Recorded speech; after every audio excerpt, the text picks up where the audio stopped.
Hello all, ఈ వీడియోలో ఒక మంచి రెమెడీ తెలుసుకుందాం. అంతలోపు నేను ఇక్కడ ఎంతో హెల్దీగా ఉండే పాలక్ ఆలూ రైస్ చేశాను. అది ఎలా చేశానో చూడండి. ఒక రెమెడీ చెప్తానన్నాను కదా, కొన్నిసార్లు మనం ఎన్ని పరిహారాలు చేసినా, ఎంత పూజలు వ్రతాలు చేసినా ఆ ప్రాబ్లమ్స్ సాల్వ్ అవ్వడానికి టైం పడుతుంది కదా. ఇప్పుడు నేను చెప్పబోయే రెమెడీలో అలాంటి పూజలు వ్రతాలు ఏం చేయాల్సిన అవసరం లేదు. ఈజీగా శ్లోకాస్ చదువుకుంటే చాలు. ముందు ఆ ప్రాబ్లమ్స్ ఏంటో తెలుసుకుందాం. పితృదోషాలు ఉంటాయి కదా. ఈ పితృదోషం అనేది మన పూర్వీకులకు, అంటే తాత ముత్తాతలకు మొదలైన వాళ్ళకి సంబంధించిన కర్మబంధం వల్ల కలిగే దోషం అని శాస్త్రాల్లో చెప్పబడింది. దీనివల్ల లైఫ్లో కొన్ని సమస్యలు ఎదురవుతాయని నమ్మకం.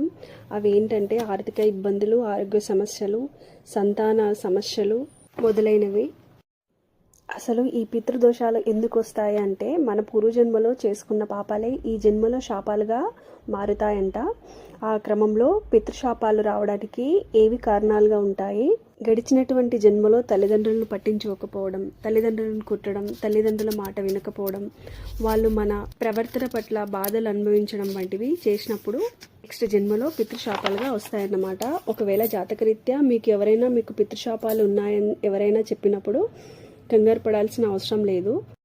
లక్షలు పోసి పరిహారాలు చేసుకోవాల్సిన అవసరం కూడా లేదు. మరేం చేయాలి అంటే, ఫస్ట్ మనం మన తల్లిదండ్రుల మాట వినాలి.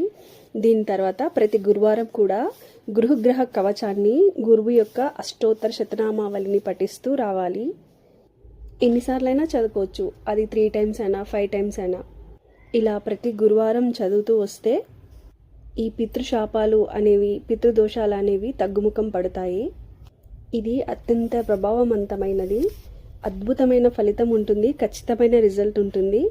ఇంట్లో ఉంటూనే చేసుకోవచ్చు. రూపాయి ఖర్చు లేనిది చక్కటి ఫలితాన్ని పొందవచ్చు. నమ్మకంతో చేయండి, హాయిగా ఉండండి. విన్నారుగా రెమెడీ. నచ్చితే ట్రై చేయండి. మనం రెమెడీ తెలుసుకునేలోపు ఇక్కడ పాలక్ ఆలూ రైస్ కూడా రెడీ అయిపోయింది. చాలా హెల్దీ, చాలా టేస్టీగా కూడా ఉంటుంది. ఇంట్లో ఈజీగా చేసుకోవచ్చు. పిల్లలు పెద్దలు ఎంతో ఇష్టంగా తినే ఈ పాలక్ రైస్ మీకు నచ్చితే ట్రై చేయండి. Thanks for watching.